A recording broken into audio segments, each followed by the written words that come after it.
gather round. We have another story today. This story, I'm not wearing a wizard hat, but that's because this story is very important with a very crucial lesson to be learned from it. It's about me growing up as a child, and something I learned way back when that I want you to know now and for people to know all over so that you can learn from what happened to me. Okay. So growing up, I wasn't a fast reader, right? You know, I tried to be fast. I thought if I was fast, that it was good to be a fast reader. So I'd pretend to read fast, and then the teacher would ask me who was the main character in the book, and I wouldn't have any idea. So I just wanted to pretend I was a fast reader. But even when I read slow, like normally when I read really slow, and things didn't really make sense. Like the books didn't really, I didn't understand anything I was reading, basically.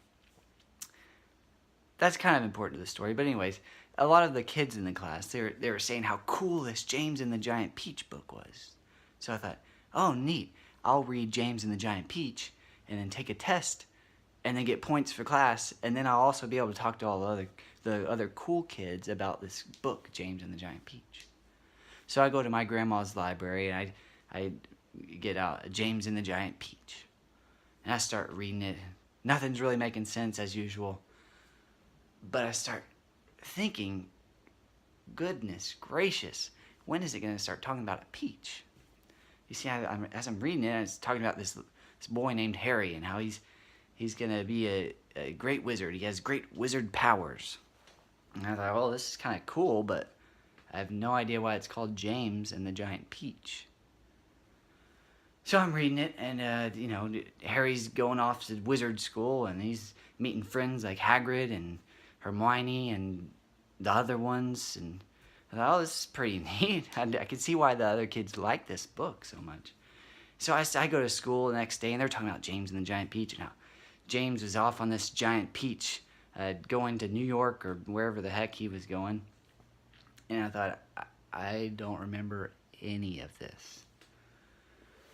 So I start talking about, yeah, that's cool how James is going to New York on the peach. Did anybody get to the part where Harry Potter goes to the wizard school? And they kind of look at me weird. And that's about when I realized, because, you know, Brandon says, well, Harry Potter is a separate book. And I thought, well, that's not good. I could have sworn I've been reading James and the Giant Peach. That's what it says on the book cover, you know? Well, my friends start looking at it, and they say, no, this is for sure Harry Potter and the Sorcerer's Stone. And I thought, oh, darn it. I'd done it again. You know, went to my grandma's library, pulled out James and the Giant Peach, and all of a sudden I'm reading Harry Potter and the Sorcerer's Stone. What happened? I talked to my grandma the next day, and she's like, well, you know, Aunt Mildred, who helped clean up the place. We call her Aunt Mildred. She's a family friend. Aunt Mildred, she was cleaning the other day, and sometimes she kind of mixes stuff around, you know? And I thought, well, hand me that Harry Potter and the Sorcerer's Stone book, will you? She hands me the Harry Potter and the Sorcerer's Stone book.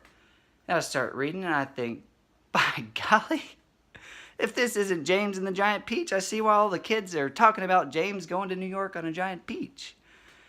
And it's right then that I learned to never judge a book by its cover.